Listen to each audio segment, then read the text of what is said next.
Hi friends, welcome back to my channel.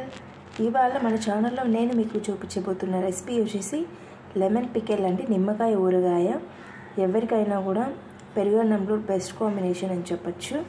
ఎవరైనా కూడా easy చేసేయచ్చండి ఈ కొలతల ప్రకారం ఇట్లా చేసుకుంటే మాత్రం. సో లేట్ చేయకుండా ప్రాసెస్లోకి వెళ్ళిపోదామండి. ఈ విధంగా మనం నిమ్మకాయలు మొత్తం తీసుకొని మనం బాగా నీట్గా వాష్ చేసుకొని డ్రై చేసుకోవాలండి. నేనైతే ఇక్కడ ప్రాపర్గా వాష్ చేసుకొని వీటిని తుడిచి పొడిగుడ్డతో తుడిచి ఆరబెట్టుకోవడానికి రెడీగా పెట్టుకొని ఉన్నానండి. ఇలా చేసినట్లయితే మనకి ఊరగాయ అనేది పాడవకుండా ఉంటుంది, ఎక్కువ కాలం నిల్వ ఉండే ఛాన్సెస్ బాగుంటుంది.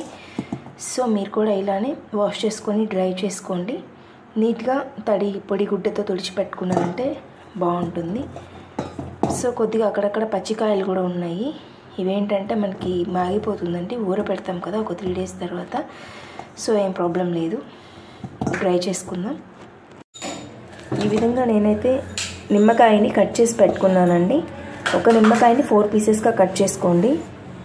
మచ్చలుగా ఉన్నట్టువి తీసేసేయండి. ఎప్పుడైనా నిమ్మకాయ అనేది మనం కొనేటప్పుడు ఇట్లా పైన ఒత్తి చూసామంటే పలసగా ఉందంటే అది రసం బాగున్నట్టండి. సో అలాంటివి ఎంచుకుంటే బాగుంటుంది. నేనైతే ఈ బౌల్తో 1.5 bowl వరకు నాకు పీసెస్ అనేటివి వచ్చాయి. సో ఇందులోనే మనం కొలత వేసుకోవాలి. ఇలా మచ్చలు ఉన్న నిమ్మకాయల్ని తీసి పెట్టేసి గింజలు తీసి పెట్టుకున్నానండి. వీటిని మనం రసం కింద పోసుకోవచ్చు. వాటిల్లో ఊర్పు అనేది మనకి బాగా వస్తుంది.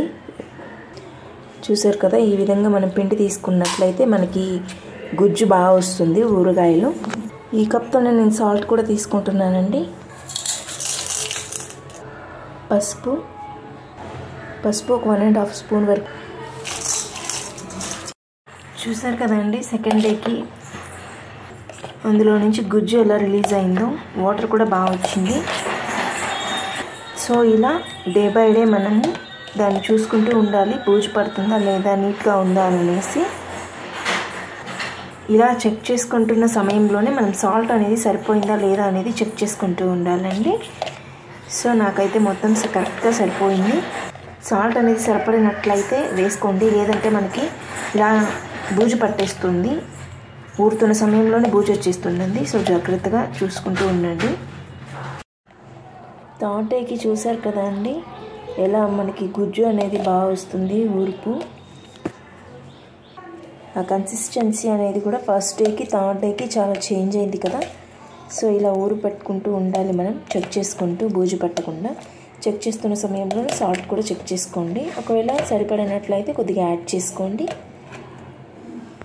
4th డేకి చూసారు కదా అంటే మనకి కన్సిస్టెన్సీ అనేది ఎలా వచ్చిందో, బాగా ఊరింది. సో మనకి ఇంకా పోపు అనేది పెట్టుకోవడానికి రెడీగా ఉందండి, పెట్టేసుకుందాం. ఇక్కడైతే పోపుకి కావాల్సిన ఇంగ్రీడియంట్స్ అనేది అవైలబుల్గా పెట్టుకున్నానండి నేను. క్రష్డ్ గార్లిక్ అండి, దంచుకొని పెట్టుకోండి, లేదంటే ఆయిల్లో వేసినప్పుడు చిట్లుతుంది. వెల్లుల్లి అనేది, కరివేపాకు, ఎండుమిర్చి, ఆవాలు, మెంతులు, ఆవాల పిండి అండి. ఆవపిండి మెంతిపిండి మిక్స్ చేసి పెట్టేశాను. ఆల్రెడీ ఇది నా దగ్గర అవైలబుల్ ఉంది, నేను అంతకుముందు పట్టి పెట్టాను. సో నాకు అదే ఉంది కాబట్టి యూజ్ చేసుకుంటున్నాను. మీరు కావాలి అనుకుంటే మీ దగ్గర ఉన్న ఆవాలని, మెంతుల్ని అది 2 spoon, మెంతులు ఒక 1 spoon వేసుకొని సిమ్లోనే పెట్టేసి డ్రై రోస్ట్ చేసుకొనేసి మిక్సీకి వేసుకొని ఫైన్ పౌడర్ చేసి పెట్టేసుకోండి, అంతే అండి. ఆవాలు, మెంతిపిండి అండి, ఊరగాయల్లో ఎప్పుడైనా కూడా బాగుంటుంది టేస్ట్. ఇది కారం వచ్చేసి దీంతో నేను నిమ్మకాయలు కొలుచుకున్నాను కదా, సో దీంతోనే నేను వేస్తున్నాను. కారం అనేది కూడా 1 cup తీసుకున్నాను, కొంచెం తక్కువ ఉంది, సరిపడితే మళ్ళీ వేసుకుంటాను. స్టవ్ ఆన్ చేసేసి ఆయిల్ అయితే పెట్టేశాను. ఆయిల్ హీట్ అవుతుంది. ఆయిల్ బాగా హీట్ అయింది. ఆవాలు వేస్తున్నాను,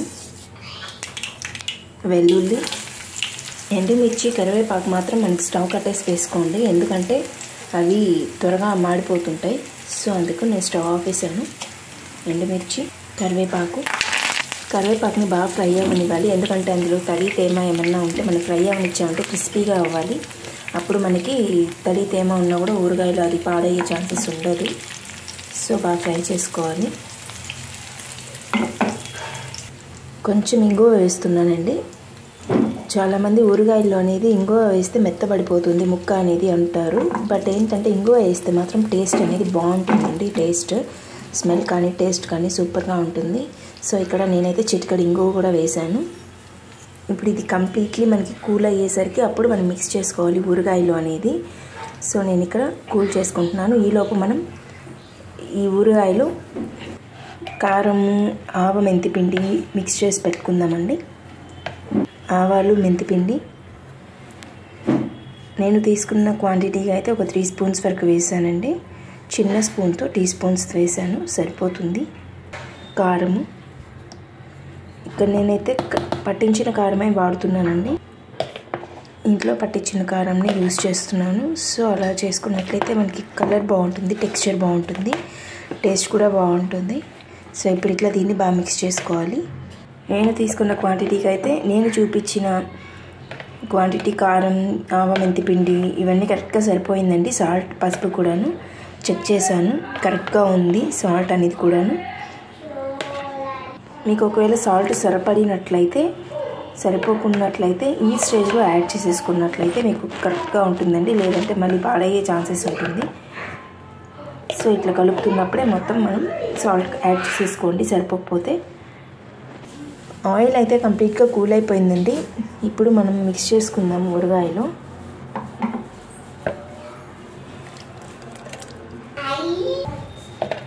ఆయిల్ కూడా వేసేసానండి, బాగా మిక్స్ చేసుకోవాలి.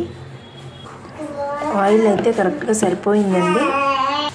మళ్ళీ మనకి నెక్స్ట్ డేకి ఆయిల్ అనేది పైకి తేలుతుందండి. సో సరిపోలేదేమో అనుకుని ఇంకా వేయొద్దు, ఎక్కువ అయిపోతుంది. మనకి ఊరే కొద్దీ అది ఆయిల్ అనేది పైకి రిలీజ్ అవుతుంది. సో అంతేనండి, సూపర్ టేస్టీగా, క్విక్గా, ఈజీగా అయిపోయింది.